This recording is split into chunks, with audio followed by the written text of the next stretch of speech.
ما تهمني ولا اهتميت ان في شيء اسمه السعوديه.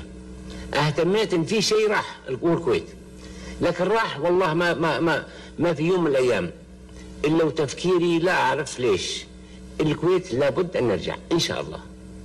هذا كان تفكيري بشكل او باخر. ولا تروح السعوديه والكويت سوا ما يخالف، معلش اذا راحت كل الناس بينتهون الى يوم ما في لا مال ولا بنون الا من اتى الله بقلب سليم. يعني الحياه ليش؟ الحياه عشان ايش؟ عشان يكون كرامه؟